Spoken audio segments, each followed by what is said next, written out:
O motivo da nossa insurgência, Excelência, é que, em que pese, parece que foi mais ou menos isso que norteou a sentença de primeiro grau, né, e o parecer do Ministério Público lá, o candidato não foi eleito, né, e a ação vai perder objeto em relação ao pedido de registro, eventualmente, por que declarar ele inelegível?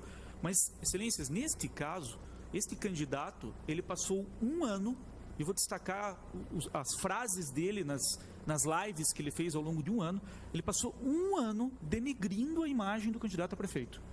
Em outubro de 2019, a partir de outubro de 2019, a gente já traz as lives feitas por esse candidato, em que esse candidato chama o prefeito de tudo que vocês possam imaginar nessas lives. É aquele candidatozinho pequeno que vai para o tudo ou nada, como conversava com o Dr. Quadros quando da entrega de memoriais. Ele vai para o tudo ou nada. Então, ele, desde outubro de 2019, Vossas Excelências, ele já fazia propaganda antecipada. Ele expressamente, em outubro de 2019, a gente tem que estar trazendo postagens, a partir daí, já pedia voto expressamente, um ano antes da eleição. Pedia voto, Excelências, e mais do que isso, dizia, eu sou o candidato da indignação, tirem esses mafiosos do poder. Eu vou pedir licença, Excelência, porque em algumas postagens aqui, a indelicadeza dele é tamanha, que eu não teria como expressar isso para Vossas Excelências se eu não lesse exatamente o palavrão que o candidato dizia. Tem que exonerar esse pessoal, esse prefeito é um pau mandado, esse prefeito tem que ser preso, ele tem rabo preso, existe uma quadrilha na Câmara de Vereadores, na Prefeitura, os 14 que estão no bolso do prefeito, esse prefeito é um M, esse prefeito é uma porcaria, e assim, Excelência, vá para aquele lugar, vá para o inferno, Excelência, todas as lives dele, ao longo de um ano, foram assim, prefeito medíocre, ditador, fraco, tirano, estou citando cada um desses palavrões numa live diferente ao longo de um ano. O pior de tudo é que esses 14 estão no bolso do prefeito. Teu pai, pelo menos, tinha coragem de dizer expressamente que comprava a Câmara de Vereadores. Isso é um absurdo, a quantidade de ofensas que esse prefeito dizia. Eu não posso chamá-lo de bosta, então eu vou chamá-lo do quê? Vou chamar de merda. Assim, todas as lives dele eram nesse sentido. A gravidade das ofensas ainda, havia imputação de crime. Prefeito corrupto, comprou uma casa de R$1 milhão, que é absolutamente mentiroso, porque o prefeito mora numa casa alugada lá. Cada uma dessas lives, Excelência, a gente está citando aqui, 3.800 visualizações, 50 e poucos, 50 e poucos compartilhamentos nessas lives. Depois que você compartilha, imagina a quantidade de pessoas que não têm acesso a esses compartilhamentos, né, Excelência? Para além disso, passou uma pessoa na frente da casa do cidadão, ele fez uma live dizendo, o prefeito mandou uma pessoa aqui para me ameaçar. O prefeito, isso ao longo de um ano, Excelências, várias e várias lives ao longo de um ano. Estou destacando isso para ver o tempo e a gravidade disso, e a repercussão disso no processo eleitoral. E em todas eles, ele vinculava isso às eleições. Porque o prefeito é quem faz fake news e não eu. O prefeito está me processando na justiça estadual. O prefeito mandou me matar. Essas lives, Excelências, dele, ao longo do ano, evidentemente, foram atacadas na Justiça Estadual, foram propostas ações na Justiça Estadual para discutir o teor dessas lives. E o cidadão, né, evidentemente condenado em algumas delas, descumpriu reiteradamente as decisões da Justiça Estadual, para demonstrar o abuso.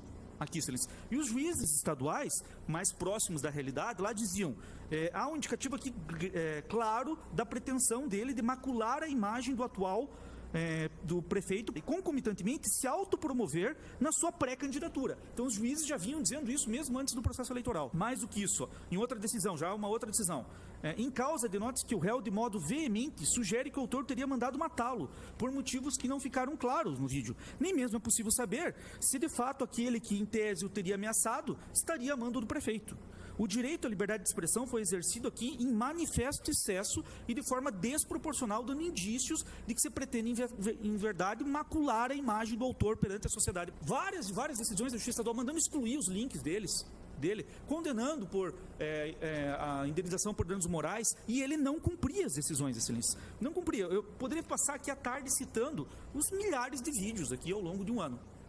Mas para poupar Vossas Excelências, eu vou destacar aqui mais decisões da Justiça Estadual. Em uma delas, o juiz da Justiça Estadual diz o seguinte: merece registro o fato de que em pouco mais de 2 meses o réu colaciona em seu desfavor 4 ações envolvendo a mesma conduta, o uso arbitrário do direito à livre manifestação, o que deve ser reprimido pelo Poder Judiciário, máximo a se considerar que dos autos consta o efeito dissuasório das decisões anteriores que não vêm sendo cumpridas com efeito pela parte adversa, pelo candidato. Em todas elas, Excelência, há a flagrante relação com o processo eleitoral, reconhecido na Justiça Estadual, nas ações, ok? E com grave reflexo no processo eleitoral.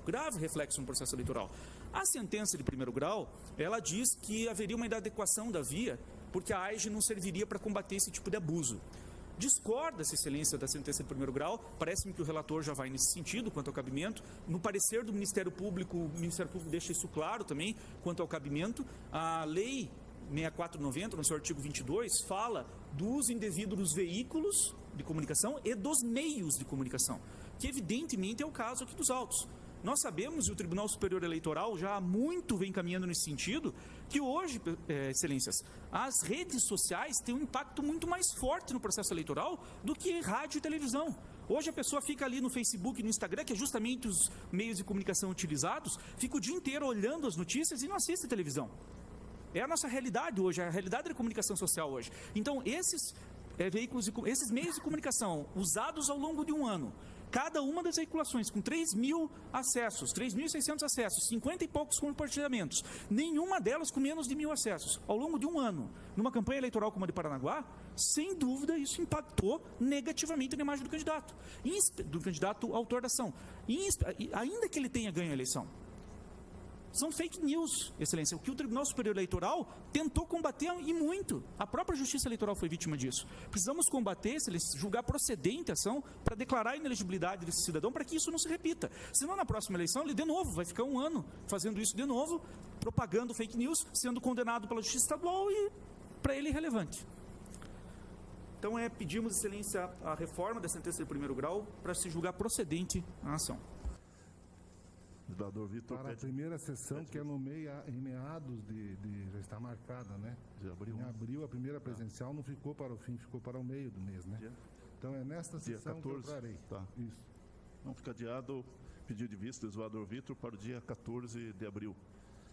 Muito obrigado, doutor Luiz Gustavo.